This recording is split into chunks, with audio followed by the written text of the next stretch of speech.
क्यों दे रहे थे, तो आपने कहा था मैं इसकी तहकीक करके बताऊंगा। तो काफी लंबा समय हो गया, कोई आपने उसके ऊपर रिबटल नहीं करा, तो मेरे मुझे तो समझ जहन में नहीं भी नहीं आता। रहा कि आपसे बात हुई थी और मुझे ये काम करना था, तो आप मुझे ईमेल कर दीजिए और वो जो रिवायत हजरत अली की है वो मुझे भेज दीजिए, ठीक है? आप अपनी ईमेल बता दीजिए। ये सामने ही चल रहा आपकी है स्क्रीन पर। क्या आ रहा है? ये क्या आस्क होता है? आस्क मुफ्ती यासिर, नहीं सॉरी सॉरी, आस्क आस्क मुफ्ती मुफ्ती, स्क्रीनशॉट ले लेता हूँ, एक मिनट। हाँ भाई। ठीक है, जज़ाकल्लाह, शुक्रिया। चले ठीक है भाई, सैंडविच भी नहीं खाने दे रहे लोग। ठीक है। अच्छा तो हजरत आप जी सैंडविच खाएं। ये इब्न रुश्द की एक बात चल रही थी, जी। तो मैंने कहा चले लाइटर नोट, आप उतनी देर बाइट्स ले लें। हम्म अल मुकद्दमात है इब्न रुश्द की, उसकी पहली जिल्द है मुकद्दमात, अल मुकद्दमात इब्न रुश्द पहली जिल्द है। उसमें एक फसल है फित तरीकी इला मारफती अहकाम शराए। अब ये हम्म, सेकुलर बंदा है, ये सेकुलर बंदा है, ये क्या बोलने लगा है, ठीक है ना जी, इन्वर्टेड कोमा, पेज जी जी। नंबर 26। वो कहते हैं फ़अहकामु शराए दीनी तुदरकु मिन अरबाती औजुहिन, औजुहिन, चार बेसिस पर शरायत दीन अखज किए जाते हैं। नंबर 1 किताबुल्लाह वसानी सुन्नतु नबीही, अच्छा वसालिस अल इजमा, वर्राबे अल इस्तिंबात व हुवल क़ियास। लो बताओ जी हाँ, बचा क्या? बचा क्या? ये आप इब्रे जैसे आसिम भाई कह रहे हैं, आप उन बंदों को किताबों को पढ़ते नहीं हैं। किसी को फादर ऑफ सेकुलरिज्म, किसी को father of evolution, Ibn Khaldun के ऊपर एवोल्यूशन का डाल दिया जी, father of evolution, very good. यानी जो दिल में आता है उनको बेचारों को पढ़ो तो सही, कि वो क्या कहते थे। नहीं, असल बहुत में शुक्रिया। आमिर भाई ये जानबूझ के करते हैं। रीजन बीइंग कि जब इनको लगता है ना कि कोई इतना बड़ा पाए का बंदा मुसलमानों में से निकल आया है, अब इसको हम कैसे एक्सेप्ट कराएं अपनी सोसाइटी को, क्योंकि इतना बड़ा प्रोपेगेंडा किया हुआ है सदियों से। तो उसको बोल देते हैं भाई कि नहीं ये मुसलमान नहीं था, ये ऐसे नहीं था, ये वैसा नहीं था, ये लिबरल था, ये सेक्युलर था, ताकि क्योंकि उनकी वो टीचिंग्स तो जरूरत है और इतने बड़े बड़े नाम है, मगर उसको फिर ट्विस्टेड करते हैं ताकि बोलते हैं कि नहीं ये इनसे सेपरेटेड है, ताकि अरे लोग मुतासर ना हो। अभी कुछ दिन पहले बीबीसी ने एक आर्टिकल शाये किया था। उसमें यह था कि किन मुस्लिम उलमा ने एवोल्यूशन को के मौकिफ को इख्तियार किया। उसमें जाहिज का नाम दे रखा था और जाहिज की किताब है किताबुल हयवान। तो मैंने उस किताब को डाउनलोड किया, मैंने कहा भाई इसको पढ़ते हैं, देखते हैं कहाँ एवोल्यूशन है। तो मैं तो उसको यानी जितना मैं उसको पढ़ सका और उसके बाद जितनी वर्क गर्दानी की, इस ताल्लुक से मुझे कहीं कोई तस्किरा नहीं मिला। उसके बाद दूसरा इल्जाम लगाया एवोल्यूशन के ताल्लुक से शाह वलीउल्लाह मुहद्दिस दहलवी पर। उनकी किताब की जो वो हुज्जतुल्लाह में उन्होंने जो है एवोल्यूशन का कौल इख्तियार किया। मैं वो किताब पढ़ाता हूँ बाकायदा, उसमें दूर दूर एवोल्यूशन का कोई जिक्र नहीं है। हाँ, आप एवोल्यूशन का इल्जाम उनके सर धर जरूर सकते हैं, यानी जबरदस्ती किसी के सर मढ़ना कोई चीज, लेकिन वो एवोल्यूशन के कायल नहीं है। तो ये इस तरह के यानी अपना नंबर बढ़ाने के लिए, स्कोरिंग ज्यादा करने के लिए ये क्लासिकल स्कॉलर्स को अपनी तरफ लेकर आते हैं। और ये हरकत इस वक्त कौन कर रहा है? ये गैर मुस्लिम नहीं कर रहे, ये वो मुसलमान कर रहे हैं जो अपने आप को एवोल्यूशनिस्ट कहलाना पसंद करते हैं और ये कहते हैं कि नहीं जी गाइडेड एवोल्यूशन हुआ था और क्या क्या हुआ था। ये सब उन्हीं की हरकतें हैं। सही। चलें जी, आगे बढ़ते हैं। हमारे साथ हैं अली साहब, बैक स्टेज खाली कर दीजिए। अच्छा ये मुफ्ती कौन है? साहब, अली भाई की तरफ से एक बड़ा इम्पोर्टेंट सवाल आया था, मैं समझता हूँ इस जी हवाले से कि जिन्होंने मुर्तद का जिक्र किया था कि ऐसा इर्तिदाद करने वाला बंदा जिसने गुस्ताखी की और फिर वो इस्लाम कबूल कर ले। उसका मतलब सवाल भी अच्छा था, जवाब भी अच्छा दिया आपने। लेकिन यहाँ पे एक और सवाल भी रेज होता है, मैं चाहता हूँ ये बात भी ऑन रिकॉर्ड आ जाए कि ऐसा शख्स जो जो इतनी जिल्लत आमेज जो है वो क्या कहूँ कि मतलब उसका आखिरत में अगर वो इस्लाम कबूल नहीं करता तो क्या बदतरीन ठिकाना होगा। जिस तरह अंडरस्टैंडिंग मोहम्मद लिखने वाला जो जिंदीक है जिसने ये किताब लिखी थी, और आप भी और मैं, हम दोनों तो वाकई में इस किताब से वाकिफ हैं कि जिस तरह हमने इस किताब को अफोर्ड किया, क्या नहीं नहीं, इस ऐसा किताब का शख्स सॉरी विसालत भाई, सॉरी अब आपने ले लिया। वैसे इस किताब का नाम भी ना लिया करें, मैं रिक्वेस्ट करनी थी, सॉरी जी। बहरहाल आप कर रहे हैं। मेरे ज़हन में तो नाम ना लेना, लेकिन निकल गया है। जज़ाकल्लाह आमिर भाई, बहुत आप ऐसे बढ़िया। उस काम पोस्टमार्टम कर चुके हैं माशाल्लाह जी। हाँ अल्हम्दुलिल्लाह। अच्छा, तो ऐसा शख्स जो इस तरह की गुस्ताखी कर बैठा हो, तो क्या ऐसा मुमकिन, मतलब अल्लाह ताला की ये सुन्नत में नहीं आता होगा ये चीज़, या मुझे मतलब गाइड कीजिएगा, हो सकता है मेरा सवाल जाहिलाना लगे, अंदाज जाहिलाना लगे उसका, कि ऐसे शख्स के दिल पे मोहर लग जाना या उसको उसके लिए अनगाइडेड रहना ही बेहतर है कि वो इस तरह की जिन्नत आमेज हरकतों का जो है मुर्तकिब हुआ है? देखें, मैंने अभी ये बात पहले भी आई थी, शायद आपके आने से पहले एक साहब ने सवाल किया था कि भाई बहुत से लोग ऐसे थे आप सल्लल्लाहु अलैहि वसल्लम के ज़माने में कि जिन्होंने इस्लाम कबूल किया और बहुत से लोगों ने नहीं किया, और जिन्होंने इस्लाम कबूल किया वो बड़े सख्त इस्लाम दुश्मन थे। तो आखिर क्या वजह थी? कोई तो क्वालिटी होगी। तो मैंने बताया था कि ये ईमानदारी वो क्वालिटी है। तो जिन मुर्तदों में ईमानदारी बाकी रहती है वो उनके लिए वापसी का रास्ता खुला रहता है।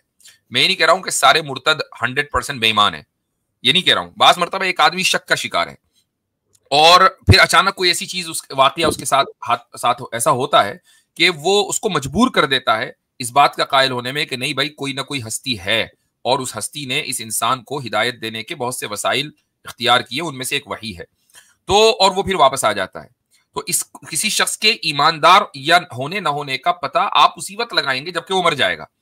अभी एक बहुत फेमस यूट्यूबर था और वो अरब यूट्यूबर था, शायद मिस्र का था। तो उसने इर्तिदाद का रास्ता इख्तियार किया। जबरदस्त उसकी जबान, यानी निहायत फसी अंदाज से वो अरबी गुफ्तगू करता था। जो लोग अरबी समझते हैं वो यकीनन उससे मुतासिर होते थे। मैंने उसकी एक ही वीडियो देखी और मैं बड़ा मुतासिर हुआ। मैंने क्या इसके अल्फाज का जखीरा और अल्फाज का इंतखाब है।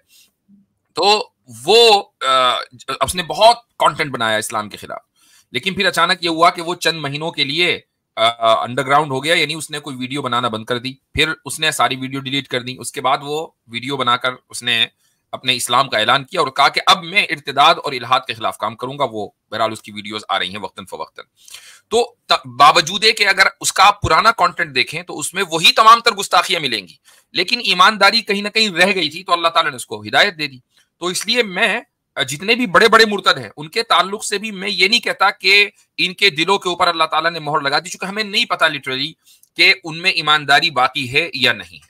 जी ठीक है, जज़ाक। चलिए वैयाकुम नेचर साहब। हाँ सर, सभी को सलाम सर। जी वालेकुम सलाम। क्या आप हिंदू हैं भाई? हाँ सर। हाँ जी जी मुफ्ती साहब, ये बहुत टफ सवाल पूछा करते हैं ना, वो जवाब बड़ी मुश्किल से अच्छा बनता है। जी हाँ सर आमिर भाई। जी जी टीचर भाई वेलकम। तो मैं दो सवाल है सर। जी दो सवाल है, एक है कबूल के ऊपर और एक है कि मल्टीपल गॉड होने से प्रॉब्लम क्या है। ये दो सवाल है। कबूल, हाँ कबूल कि प्रॉफिट ने भी इस्लाम कबूला मींस कबूल कर उसके भाई देखो कबूल अबूल ज्यादा ना बोलो, पता चला कोई किसी ने कह दिया कबूल है तो फंस जाओगे। नहीं, ये कबूल क्यों जरूरी क्या है कबूल करना इसके ऊपर? अगर कबूल नहीं करोगे तो शादी होगी कैसे? हाँ तो हाँ सर, शादी एक्चुअली हो तो फिर शादी अलग बात है ना। अलग बात क्यों है? शादी भी एक कॉन्ट्रैक्ट है, उसमें कबूल होता है। सही बात बोला, कॉन्ट्रैक्ट में कबूल कर सकते हैं, बट गॉड तो मैं खुदा के साथ कबूल का मुझे नहीं समझा सर। भाई एक बात बताओ, आई एक्सेप्ट कहने में कोई मसला है?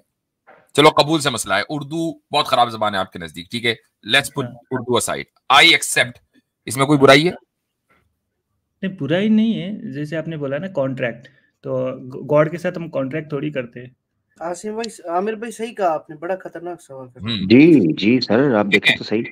जी देखें, गॉड के साथ आप एक मामला करते हैं। वो मामला ये है कि ए खुदा, तूने मुझे पैदा किया, तू इबादत के लायक है, लिहाजा मैं किसी और की इबादत नहीं करूंगा, मैं तेरी ही इबादत करूंगा। आपने खुदा से एक वादा किया है, ये खुदा के साथ मामला है और उसके हुकूक हैं जो आपके ऊपर, उसके कुछ राइट्स हैं आपके ऊपर।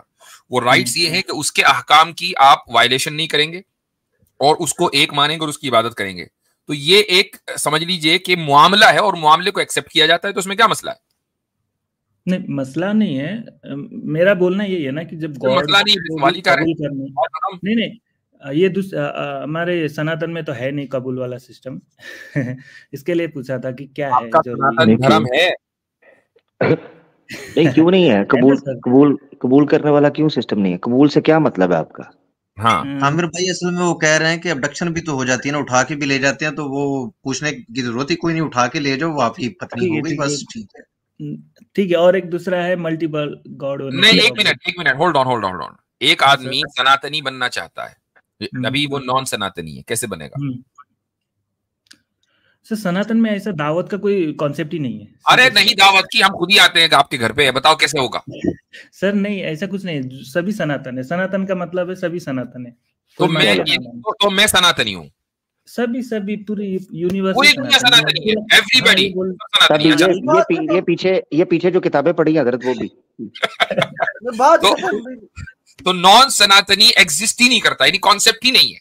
हाँ, सनातन में ये कबूल या जो बोल रहे हैं ना आप, है ही नहीं, कंसेप्ट ही नहीं है। तो भैया सनातन में देखो, जब सब सनातनी है तो अब सनातन में का मतलब क्या हुआ? जब आप कहते हैं सनातन में, तो आप ये मान रहे हो कि कुछ सनातन में है और कुछ नहीं है। जब आप खुद ये कह रहे हो कि सारे सनातनी हैं, तो अब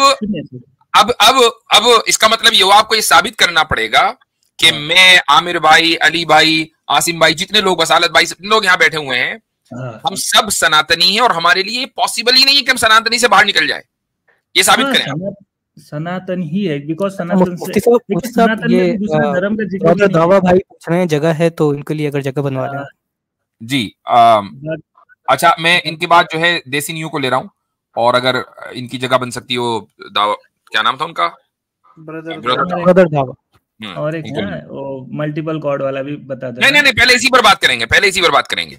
एक आदमी सनातनी में आना चाहता है, तो अच्छा मुझे बताओ सनातनी कैसे कहते किसको है? क्योंकि आपने कहा सारे सनातनी है, तो सनातनी होता क्या है? सर सनातन मीन्स जो हमेशा से है, इटर्नल, जो है क्या है? जो हमें दिखता है, जो सही गलत जो भी दिखता है वही सनातन है। अच्छा, यानी जो हमें गलत सही दिखता है वही सनातन सही। हाँ, जो सही गलत दिखता है पूरी। चलो मुझे कौन सा दिखता है? हाँ, मुझे एक मिसाल दो, आप एक मिसाल दो कि ये मुझे सही लगती है और एक मिसाल ये मुझे गलत लगता है। हाँ जी। नहीं, सनातन का कोई बता दिया ना सर, सनातन में कोई है नहीं ना, बिकॉज देखिए क्या नहीं कोई नहीं है, क्या नहीं। इन्होंने बोला ना जो दिखता है, इनको अच्छाई दिखती है, अच्छाई सनातन है। डिफाइन करता ही नहीं ना कि ये अलग है, आपको प्यार दिखता है, लिटरली कहीं मतलब खड़ा हुआ प्यार है, ये प्यार है। जो अलग है सनातन डिफाइन नहीं करता है लेकिन एग्जिस्ट करता है विदाउट डिफिनेशन। सनातन ही सत्य है, सही, बस सही। क्या सही? वो क्या सही वाला कैसे पहचानोगे कि सही? और सही के अंदर गलत भी आता है, बिकॉज गलत भी एग्जिस्ट करता है, बुराई भी एग्जिस्ट करता है, वो भी सनातन में आता है। अच्छा चलो ठीक है। अच्छा एक बात बताओ, एक बात बताएं आप कि आप चूंकि इंडिया के हो तो आप इंडियन कॉन्स्टिट्यूशन को अच्छा समझते हो? देखिए सर, उसमें भी अभी अपनी आपकी बात बताओ, अच्छा समझते हो? मैं पूरा पढ़ा तो नहीं हूँ, बट कुछ बात जितना पढ़ा है वही मानना पड़ेगा। नहीं पड़ेगा नहीं, अच्छा समझते हैं कि नहीं समझते हैं? हाँ, अच्छा ही है। अच्छा, अब ये आया 1947 में, ये तो हमेशा से है नहीं। हाँ। तो आपने कहा ना कि वो अच्छाई हमेशा से हो तो सनातन है, ये अच्छाई तो 70-75 साल से है, अब इसका क्या करें? ये तो कॉन्स्टिट्यूट तो सर अलग बात हो गई ना। अब वो अलग बात है, चलो यानी अब वो अच्छा नहीं रहा, चलो ठीक है। अब आप कोई आप मिसाल दो कि ये अच्छाई हमेशा से है।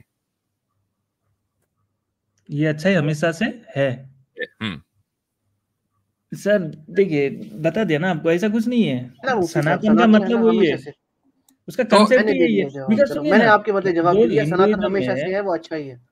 अच्छा मैं पूछता हूँ कि मिसाल दो के लिए ऐसा कुछ नहीं है भाई। इतने मुश्किल, आमिर भाई ने पहले अलर्ट कर दिया था, इतने मुश्किल सवाल ना किया करो यार। चलो ठीक है, अब आप देखो अभी तक जो नतीजा निकला वो ये निकला कि सनातन को एक्सेप्ट नहीं किया जा सकता।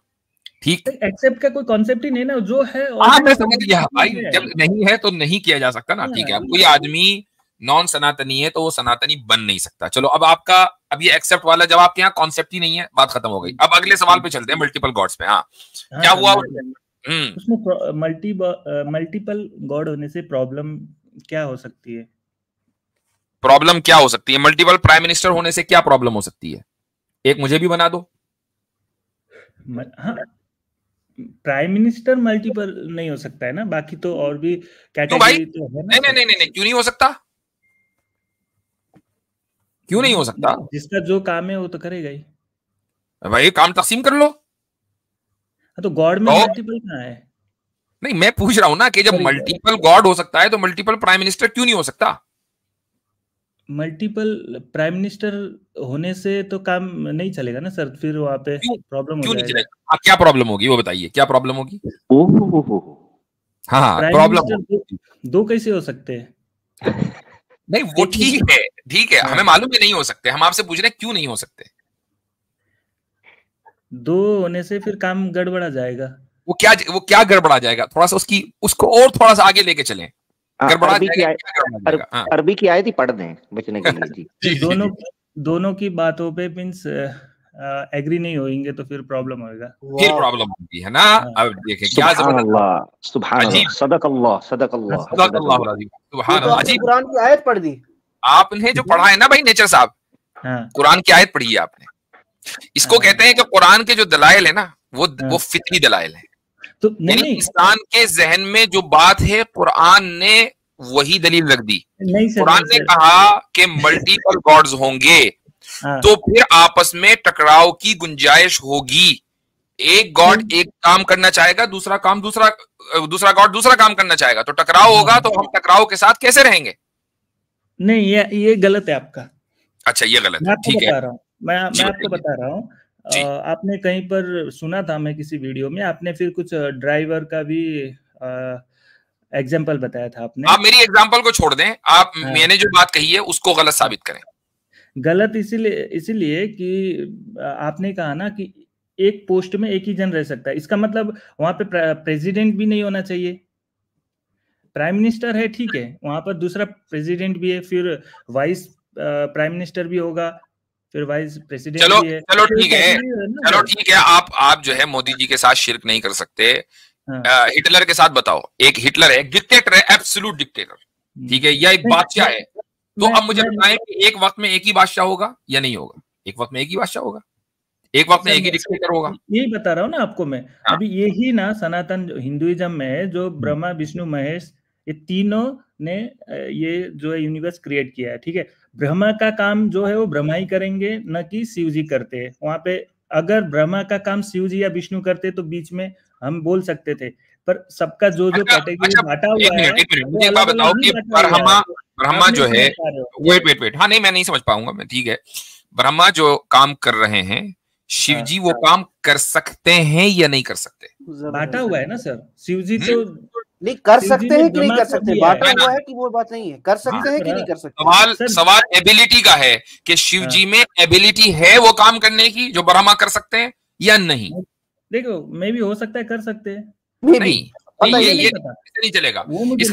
इसका मतलब क्या है कि आपके यहाँ थियोलॉजी में क्लैरिटी नहीं है, सब कुछ वेग है, बिल्कुल एकदम प्राइम मिनिस्टर। आप मुझे ये बताएं कि ब्रह्मा ने जो काम किया, शिव जी वो काम कर सकते हैं या नहीं कर सकते? मुझे इसका जवाब दें, हाँ या ना? हाँ या ना में बिल्कुल। शिव जी का जो काम है वो शिव जी करेंगे, ब्रह्मा जी जो अरे वो कर सकते हैं कि नहीं, आप डिसाइड करोगे क्या कि बनाने वाले या जो गॉड्स हैं वो क्या काम करेंगे? मुझे एक बात बताओ, वो कर सकते हैं या नहीं कर सकते? सर वो मैं कैसे बता दूं? आप ही तो बता रहे हो, वहां पे लिखा, मैंने वो नॉलेज पढ़ा नहीं है ना मैंने कि शिव जी वो ब्रह्मा का काम कर सकते हैं। चलो ठीक है, एक मिनट, हम जो है एक मिनट होल्ड ऑन। अभी जो है ना, हम जो स्क्रिप्चर्स हैं, रिलीजियस स्क्रिप्चर्स, उनको साइड में रखते हैं, ठीक है। हम प्योर रैशनल लेवल के ऊपर बात करते हैं। आप मुझे एक बात बताओ कि क्या गॉड जो सुप्रीम बीइंग है ऐसा होना चाहिए कि जो सारे काम कर सके, या ऐसा होना चाहिए जो कुछ काम कर सके और कुछ ना कर सके? कैटेगरी जो हम ह्यूमन के लिए जो दिखता है कैटेगरी वाइज, जैसे काम करते हैं, जैसे प्राइम मिनिस्टर का काम प्राइम मिनिस्टर, प्रेसिडेंट का काम प्रेसिडेंट कर रहा है। ठीक है, तो आपको ऐसे डीटीज चाहिए कि जो कुछ काम करें और कुछ ना कर सके। जब तो भाई, तो अब सुन लीजिए, अब मुझे बोलने दें। जब गॉड ऐसा होगा कि जो कुछ काम करेगा और कुछ नहीं करेगा, तो उसके पास एब्सोल्यूट पावर नहीं होगी। जब एब्सोल्यूट पावर नहीं होगी ना, तो फिर वो होगा क्या? वो डिस्क्वालीफाई हो जाएगा गॉड होने से। अब मैं उसकी एक मिसाल देता हूं। अभी आपको बड़ा प्राइम मिनिस्टर और प्रेसिडेंट की बड़ी मिसालें सूझ रही है, मैं मिसाल देता हूं आपको। इंदिरा गांधी के दौर में प्राइम मिनिस्टर जाहिर है कि इंदिरा गांधी थी, तो उसने जो इमरजेंसी लगाई थी ना, तो वो प्रेसिडेंट को मजबूर करके लगाई थी। प्रेसिडेंट साहब मजबूर हो गए थे उसके बाद एक और मिसाल देता हूं, एपीजे अब्दुल कलाम जब प्रेसिडेंट थे ना इंडिया के, तो उस वक्त कुछ अरसे के लिए वाजपेयी गवर्नमेंट और उसके बाद फिर कुछ अरसे के लिए कांग्रेस गवर्नमेंट थी उनके जमाने में। तो कांग्रेस के ने एक प्रपोजल पास किया पार्लियामेंट में, हुकूमत ने, और वो लॉ बनता है उस वक्त जबकि प्रेसिडेंट का साइन होता है। तो प्रेसिडेंट साहब ने, एपीजे अब्दुल कलाम ने उसको वापस भेज दिया कि नहीं इसमें भी और ठीक ठाक करो इसको। तो उस वक्त एक मिनिस्टर होता था जो जिसका नाम है मुलायम सिंह यादव, मर गया। तो मुलायम सिंह यादव जो है उसने ये कहा कि प्रेसिडेंट साहब अपने कानूनी जो उनका हक है या इख्तियार है उसमें रहें, उससे बाहर ना निकलें। ये कौन कह रहा है? एक आम मिनिस्टर प्रेसिडेंट को बयान दे रहा है। तो आप ये कह रहे हैं ना कि प्रेसिडेंट उससे ऊपर होता है। अब जब प्रेसिडेंट ने अपना इख्तियार इस्तेमाल करना शुरू किया तो दो टके के जो लीडर्स थे ना वो खड़े हो गए।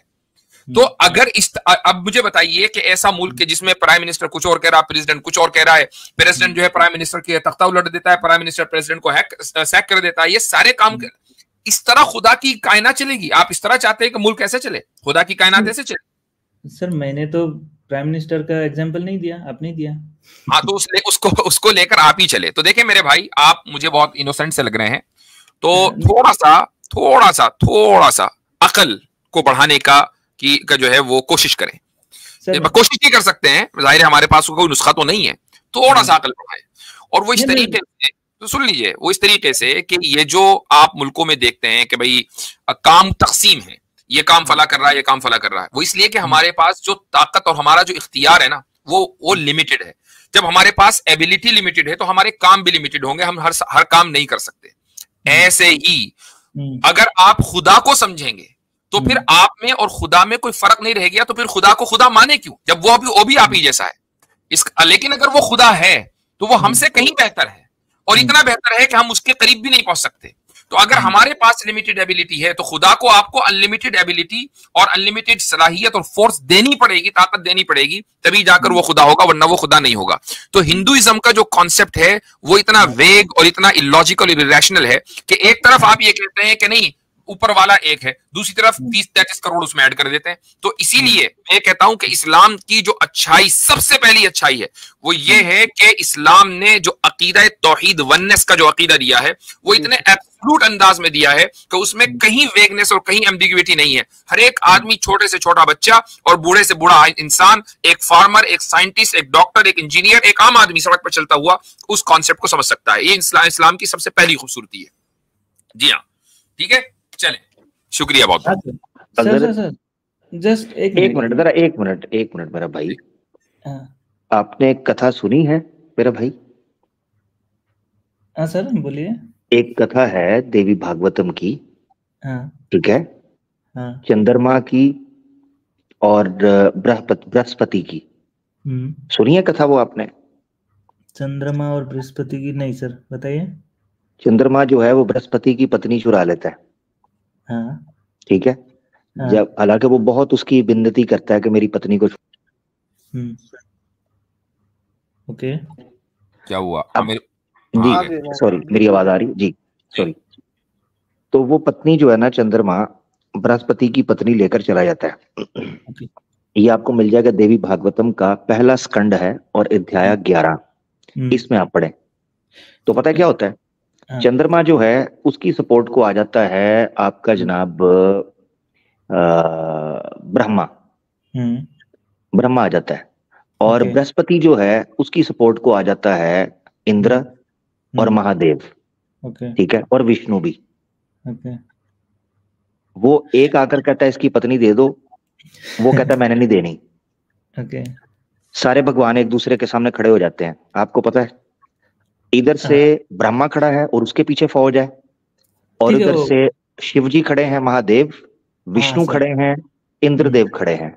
ओके, तो ये दो लोग हैं, दोनों के भगवान है अपने अपने, और फौजें लेकर कई सालों तक युद्ध लड़ा है। ये देवी भागवतम के अंदर है, ये होता है मल्टीपल गॉड्स का। बोल चुके सर, मैं डेफिनेटली इस पे मैं आपको बात करूंगा नेक्स्ट स्ट्रीमिंग में। मैं आज सिर्फ एक ही बात जानने के लिए आया था कि जो मल्टीपल गॉड के कंसेप्ट में जो भी ये प्रॉब्लम है, आपने पूछा था मल्टीपल गॉड में प्रॉब्लम क्या है, लॉजिकली आपको जवाब मिल गया, डिटेल से आपको समझ आ गई क्या कॉन्सेप्ट है। अब आप देख लें कि प्रैक्टिकली यही हुआ है जो आपने विश्वास रखा है। ठीक है। तो बात यही है ना कि वो ड्राइवर वाला जो भी एग्जांपल बता रहे तो वो गलत है। हर जगह मैं देखा हूँ। चले ये सही है ना, ये सही है ना भाई, ये सही है ना देवी भागवतम की। भाई इसको क्यों नहीं, आप उसकी तरफ जा रहे हैं, इसका किसने हल करना है?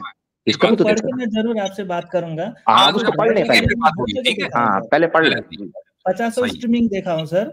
हाँ चले ठीक है, आप 51 भी और देख लेना, पढ़ के फिर आना और उसके बाद तो सिंपल सी बात है, वहां पर भी एक ही ड्राइवर है ना, ये समझने में गलती हो गई आपकी। भाई पहले इसका जवाब दे दो, ये जो देवी भागवतम की आपको सुनाया पूरा किस्सा, एक औरत के ऊपर जो है सारे भगवान लड़ रहे हैं आपस में, बताओ यार कोई मतलब शर्म होती है, दया होती है? ठीक है चले सही है जी भाई। देसी नियो हमारे साथ हैं। देसी नियो साहब क्या हाल चाल है? ठीक ठाक, अस्सलाम वालेकुम, सब खैरियत? जी जनाब। जी मैं कोई क्वेश्चन था कि मेरी गुफ्तगू हो रही थी थोड़े बहुत लाइक लिबरल मुसलमान टाइप लोगों से, तो उनका क्लेम ऐसे था कि भाई मैंने उनसे पूछा तो फिर मुसलमान कौन है, तो उन्होंने बोला बस जो अपने आप को मुसलमान कहता है उसको हम लोग मुसलमान मान लेंगे। तो मुझे क्वेश्चन आया कि लाइक एक मुझे पता है कुरान की आयत है एक स्टैंडर्ड फॉर्मेट के भाई मुसलमान होने के लिए ये क्राइटेरिया होते हैं, यू नो, नबी को मानना, आखिरत को मानना, वो जो पूरी आयत है डिफाइन किया है। इस्लाम के मुताबिक लाइक मुसलमानों के मुताबिक कोई सेंट्रल अथॉरिटी है जो क्वालिफाई करती है? जैसे कि आपने अभी बोला था इज्मा होता है, तो इज्मा क्या एक एनुअल थिंग है या एक ग्रुप है जो एनुअल मिलता है जो डिसाइड करता है कि ओके ये ऑफिशियल एक किसी डेफिनेशन पे, जैसे कि कोई मसला खड़ा हो जाए आगे, फॉर एग्जांपल फ्यूचर में अगर अगले साल 10 साल के बाद आ जाए क्लोनिंग का कोई मसला आ जाए, अब उस पे इज्मा करना है, तो हाउ डज द इज्मा हैपन ऑन दैट इशू? इज्मा जो है वो फिक्ही टर्म है, यानी वो एक लीगल टर्म है।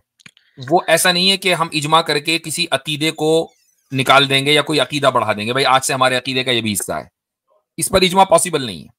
तो इज्मा होता कैसे है? लाइक इज्मा मैं वही बता रहा हूं कि आज के दौर में अगर किसी चीज पर इज्मा कोई कहा जाएगा कि इस पर इज्मा है, तो उसका एक वाहिद तरीका है, वो ये कि पूरे मुल्कों जहां भी इस्लामी ममालिक हैं, बल्कि अब तो गैर मुस्लिम ममालिक में भी इंक्लूडिंग अमेरिका, यहाँ पर फुकाहा की अलग अलग फुकाहा मतलब जो लीगल एक्सपर्ट्स हैं, इस्लामिक लीगल एक्सपर्ट्स हैं, उनकी ऑर्गेनाइजेशंस बनी हुई हैं। ठीक है, इस इंडिया में इस्लामी फिक़्ह एकेडमी है, इसी तरीके से जद्दा में एक फिक़्ह एकेडमी, इंटरनेशनल फिक़्ह एकेडमी, यूरोप की एक यूरोपियन फिक़्ह एकेडमी है, अमेरिका की अमेरिकन फिक़्ह एकेडमी है। तो इस तरीके से इन ममालिक की फिक़्ह एकेडमीज हैं। यहाँ पर सवाल आते हैं, अमेरिकन फिक़्ह एकेडमी का मैं मेंबर हूँ, यहाँ हमारे पास सवाल आते हैं। अब उस सवाल के ऊपर मसलन किसी एक आदमी को असाइन कर दिया जाता है कि भाई चलो भाई आप तहकीक कर लो, वो तहकीक कर लेते हैं। तहकीक करने के बाद फिर जो उसके मेंबर्स होते हैं, या तो उनको इंडिविजुअली भेज दिया जाता है वो कि ये मेरी तहकीक है, और या फिर ये कि कोई सेमिनार या कॉन्फ्रेंस की शक्ल होती है। आमतौर से जो बड़ी बड़ी जो फिक़्ह एकेडमीज हैं उनकी कॉन्फ्रेंसेस होती हैं, उसमें वो पेश किया जाता है पेपर्स। उसमें फिर क्या होता है कि अगर मान लीजिए किसी को इख्तिलाफ है तो उसने अपना इख्तिलाफ वहीं दर्ज करा दिया और एक रेजोल्यूशन पास हो गया विद डिफरेंस ऑफ ओपिनियन। और अगर सब लोगों की एक राय है तो सबने कहा कि भाई हमारा ये मुत्तफिका रेजोल्यूशन है। अब वही पेपर या उसी मसले के ऊपर जद्दा में भी बात होगी, यूरोप में भी बात होगी, अमेरिका में भी बात होगी, सबका अगर एक ही रेजोल्यूशन आया हर फिक़्ह एकेडमी का, तो समझ लीजिए इज्मा हो गया। ओके, तो ये जो डिफरेंट ऑर्गेनाइजेशंस हैं या ग्रुप्स हैं, ये एक सेंट्रल अम्ब्रेला के नीचे हैं या किस, इनको मैनेज कौन करता है? लाइक कोई मैनेज नहीं करता, इसकी कोई सेंट्रल बॉडी नहीं होती है, ये एक नेचुरल और फितरी अंदाज से चलता है। हमारे यहाँ मैं वही कह रहा हूँ कि हमारे यहाँ यानी इस्लाम में कोई, और खुसूसन अहले सुन्नत में, सेंट्रल कमांड का कोई तसव्वुर नहीं है फिक़ही मामलात में। हमारे यहाँ यानी हर फकी आजाद है, यहाँ तक कि उस दौर में भी कि जब खिलाफत अपने पीक पर, उरूज पर थी, यानी खिलाफत राशिदा, तो ऐसा होता था कि खलीफा की राय कुछ और है और किसी फकी सहाबी की राय कुछ और है, तो इख्तलाफ हुआ। अब आप ये देखें कि इमाम मालिक रहीमहुल्लाह हारून रशीद के बेटों के मामून के उस्ताद थे। तो हारून ने इमाम मालिक से कहा कि मेरा दिल चाहता है कि मुवत्ता मालिक जो आपकी किताब है उसको मैं अपने मुल्क का कानून बना दूं, उसमें जो कुछ बातें लिखी हुई हैं वो बस हर एक आदमी उसी पर अमल करेगा। तो इमाम मालिक ने उनको रोका और कहा कि अगर आप इसको कानून बनाएंगे, यानी लोगों पर जबरदस्ती मुसल्लत करेंगे, तो लोगों में जो एक थॉट प्रोसेस है कि अपनी राय पेश करना कुरान और सुन्नत की रोशनी में, फिक़ह में इसी तरीके से इजाफा हुआ है, वो सारी की सारी चीजें रुक जाएंगी। मैं नहीं चाहता कि मेरी किताब को इस तरीके का आप स्टेटस दें। तो इसका मतलब ये हुआ कि खिलाफत के दौर में, खिलाफत अब्बासिया के दौर में ये सारे फुकहा मौजूद थे, इज्तिहाद कर रहे थे, राय दे रहे थे, और किसी तरीके से एक फितरी तौर पर इजमा हो जाता था। वो इजमा है, कोई सेंट्रल